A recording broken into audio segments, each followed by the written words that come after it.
What is up, everybody? Welcome back to another edition of the Sheehan Show. Me, Sean Sheehan, here on Sherdog.com, and I am back with my top 5 bets for the week in the world of mixed martial arts. There is a lot of MMA on this weekend. We have Octagon, KSW, PFL Africa, and the UFC this weekend, and I'm sure there's much more as well besides, but I'm going to be concentrating today on PFL Africa and the UFC. If I have time in the end, I will throw in a couple of bets from Eastern Europe as well.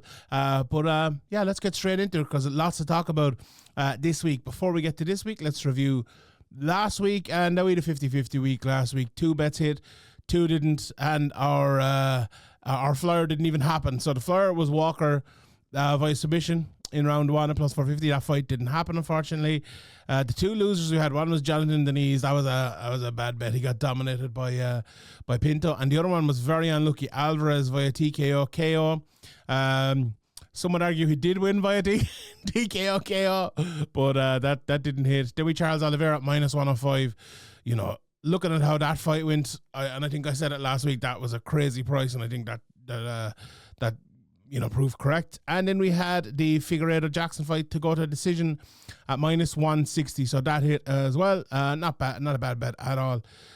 Right, so overall we have hit 86 bets this year from 168, and no movement on the flyer, still only 6 this year. But I had said a while back my goal was 10. That's definitely not gonna happen now, but I hope to get to 100 bets hit this year, because I think that'll be pretty good. So to do that, we must get some right this week, and let's start with PFL Africa, because there's some good stuff on PFL Africa, and there's also some very good prices. And I'm going to give you 2 bets, but I'm going to give you 3 different people to win. So the first bet's a double, and it's the welterweight division, and I'm going to give you Patrick Ocheme in the main event, Shido Boris Esperanca, who's down the card as a double, plus 109, right? So Ocheme minus 188, Shido Boris minus 275 to add up to plus 109. I really like both of these guys as fighters, but in both of these fights as well. I think they're both relatively, favorable matchups for each of them, and I think both of them, both of them will win. I think if I was being honest, I think Ocheme has the harder matchup with Sankara. He looks a pretty good fighter as well in the main event. He's a bit of experience on him as well. He's had 3 or 4 more fights, while still being, very, very young, won his last 3 in a row. But I like Ocheme an awful lot. He's one of those guys that when I was doing my prep for the last card, which was his PFL Africa debut and everyone's PFL Africa debut, I suppose, he stood out. And he also stood out going to a decision with Mohamed Kamara back in August. It was just like, a real outside fighter who's fun, looking for that counter, looking for the big shot, way more attacking than an outside fighter usually is. That big left hook and big head kicks. And now Sankara won his last fight by head kick as well. So if that turns into a bit of a battle, that'll be very, very fun. But I just think Ocheme has shown in his career so far that, he's well able to go in there with a guy like Sankara and battle it out. He's also, he can fight on the ground as well, as we saw. But this guy's a knockout artist. I know he went to decision last time, but he 3 knockouts in a row before that, one of which was a flying switch kick over in EFC. And he's also fought in EFC Africa 4 times, 4-0 in the EFC Africa, which is a very, very good promotion. So he's the first part of the bet. And the second part of the bet, as I mentioned, is Shido Boris Esperanca. He's fighting Aiemann Zahabi, and both of these guys really were standout in the first outing. But I like Shido Boris an awful lot. He's one of those guys that you watch him once and you're kind of hooked. It's like there's undeniable talent there. In his last fight, he got the rear naked choke against Ibrahim Amana, who'd fought in PFL Europe and looked a real talent coming through there. And he took him out, 34 seconds, unbelievable. And he has it all. I've said this before, speed, viciousness, but he's good on the ground as well. Good BJJ. Cardio, I suppose, is the only issue. Can that be tested? Obviously, we didn't see much of it the last time. Ainda's only been to decision himself twice, so we don't know too much about his last 4 fights in a row. Ended in totality of about 6 minutes. So this guy is a beast too, but he hasn't had that high level experience apart from the last fight. Obviously, he's, you would know any probably of the places he has fought. But Esperanca, that was his second fight in the PFL. He fought on a playoffs card in 2024. He's been out in UAE Warriors as well. He's fought there 3 times before. So I know one of the guys he fought, Martin Van Stetten, he's a good fighter. Jamil Ibrahimov as well, some good lads he's fought. And, the one loss he has is to Brahim Diani, who's in, if I'm not mistaken, in the PFL as well, and he's a pretty good fighter. So I like Shido Boris. I think he will. I think he'll go in here, maybe get the takedown, and maybe get another submission. So that's the double to start us off as bet number 1. Bet number 2. I couldn't believe when I saw this price, to be honest. It's from PFL Africa as well, and it's Dwight Joseph. Again, another one of the standout guys this year. He's fighting Wasi Adesina. He's 8-3 Adesina. Joseph is 15-2, but as I said, he was a real standout. He's actually fighting out a team alpha male, and he's 36, and he's 18 fights into his career, so he's fought an awful lot of times. He actually fought Jay Perrin on Dana White Contender Series back in 2019, and he won that fight. He's also been, to a decision over 5 rounds with Eric Shelton, who's a good fighter. He's fought the 5 rounds a good few times. Fought in Uriah Faber's promotion and won there twice as well. So, this guy has been around for a good long while, and and he's well able to fight at 11, at a level even where his opponent Adesina, he hasn't, I suppose, fought to that level yet. He fought in cage warriors against Decky McAleenan, who's a very, very good fighter, but he was armbarred in the first round. And other than that, it hasn't been a top level of talent. Even his opponent, the first time out in PFL Africa, I don't think was the best fighter in the world. But Dwight looks. He looks a real talent, a wild striker, switch stance, but southpaw mostly, just throws lads down heavy on top, heavy ground and pound. And I think that might be an issue for Adesina, already early in his career. As I said, he got submitted by Decky McLean. I could see a similar thing here with Joseph. We know Team Alpha Male, they're very, very good jiu-jitsu as well. He's only won 3 of his fights via submission so far, but I think it could be another one there. But at that price, at a -163, I'm going with that. Just elsewhere on PFL Africa, one of the I suppose the underdog bets that I would look at is Ocheme.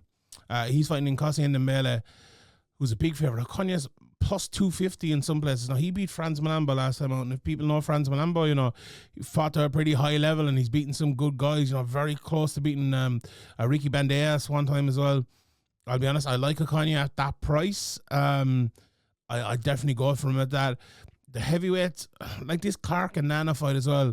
If Clark is plus 400, I think that's a little bit off. Now, I would favour Nana to win the fight, but at that big of a price, I think that's way off. The other fight, which I think you should have gone for, Godogo and Karim Hinya, I think that's basically a pick-em fight for me as well. I probably would favour Karim, but he's a big enough favourite, -180. Godogo plus 142, so maybe that's a price worth looking at there in that one. Right, let's hop over to the UFC for our next few bets. And bet number 1 for UFC is a pretty simple one. Although it's not that simple, to be honest, but it's a bit of a different one than we usually go for. Plus 165.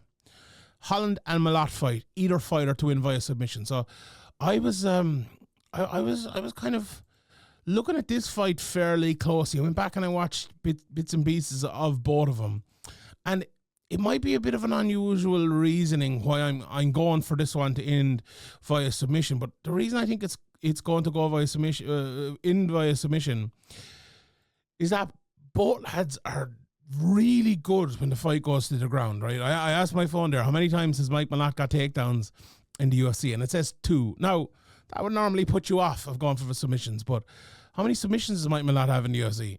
2 as well, so that's a pretty good level. Like, Kevin Holland has won 9 fights by submission, been submitted 4 times himself. Now, Mike Malott has never been submitted yet, but that's 19 fights between them that have ended via submission.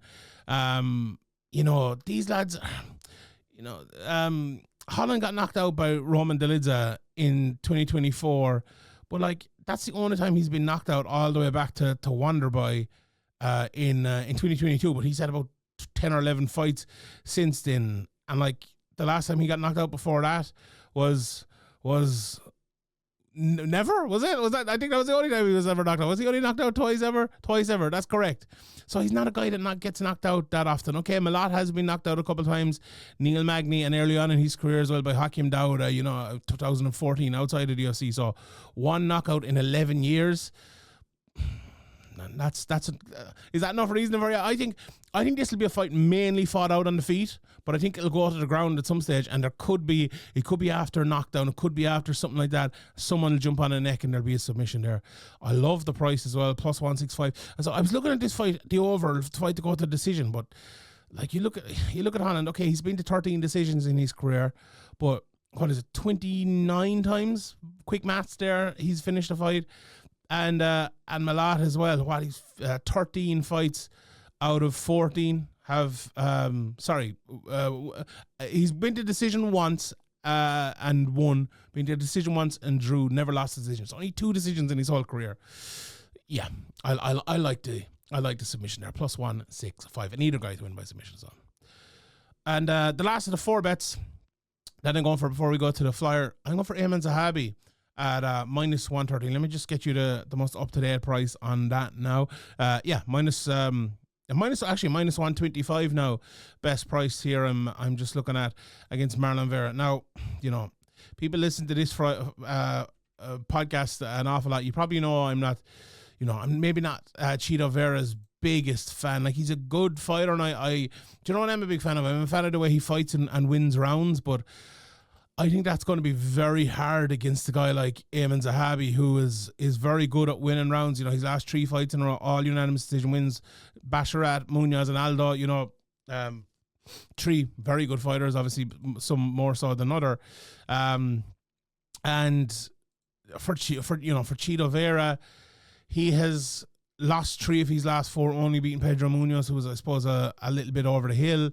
He hasn't fought since August 2024. Hasn't won since August 2023, and like the big win against Dominic Cruz that he got in his career was August 2022.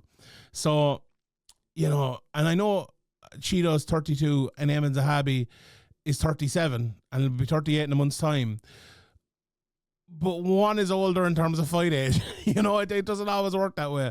I don't think, like, I think, look, if Chito keeps this fight on the feet and cannot get hit that much, or obviously getting taken down if he has to keep the fight on the feet, and land that one big shot and hurt Aiemann Zahabi a few times throughout the fight, he can win it, no doubt about it. But if that doesn't happen, Aiemann Zahabi will win, in my opinion. Now, if it goes to the ground, I think Zahabi's definitely winning. If it turns into a rock'em sock'em robot, something like that, it'll probably suit Chito to pick him off a little bit. But I don't think Chito wants to fight that way anymore, and I don't think Aiemann Zahabi fights that way. So it'll need to be the Chito fight. Who was the Chito fight against Rob Font, wasn't it, where he just picked off big shots every round and won the rounds. I don't think it's going to end up that. So I like Aiemann Zahabi. I like him to get takedowns. I like him to win the fight that way, but also if the fight stays on the feet, I have a feeling that Chito's not going to land those big shots, and he's going to lose the decision. So I like Zahabi. I like Zahabi via decision as well, but the price wasn't amazing. Let me just throw it out to you again here. Zahabi via decision is plus 110. So, it wasn't that big of a difference for me there to go to it. So I like him straight up minus 125. Right, the flyer of the week, and then we'll throw in another couple after that. Again, this is a bet that I got by going through the ledgers and going through the records on Sherdog.com, and I'm going for Reinier the Ritter to win via TKO KO at plus 460. Now, this is more of a reactive than a proactive bet, I suppose. You would think, you look at the Ritter's record, and he's 21 wins, 13 via submission. Right, only 5 knockouts, but again, 5 knockouts is not a bad record. Never been submitted himself. You look at Brendan Allen, he's won 14 fights via submission, only been submitted once. Now that makes me think that the Reader might submit him, and he might get, no, I don't know. Wait, the other way around maybe. Anyway, never mind. So what is it? 27-1 they are in fights that end via submission. So they're like, these are guys rarely get submitted is the point I'm trying to make. Like, and the only time he was submitted was against Trevin Giles in 2016. So it's 9 years since either one of these guys was submitted at about 50 fights. But you would think, like, I find this hard, and I'm looking at the betting here as well, lads. The fight to finish inside the distance, minus 260, plus 196, plus 200 actually to go to the decision. So this fight's finishing inside the distance.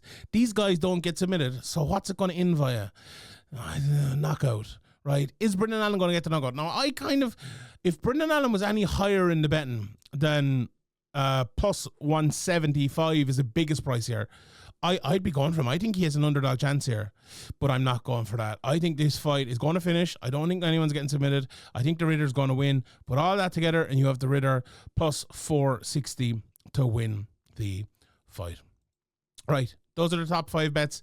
A couple of bets over an octagon. I like Eckerling over there. I like Seferino I like Kakarov over Seferino. I think he'll bounce back in that one. I also like Simon Biong over there. And as always, over in KSW, I think the champion will get it done again this week. Phil DeFries, he's a big favourite, but I do like him in that fight.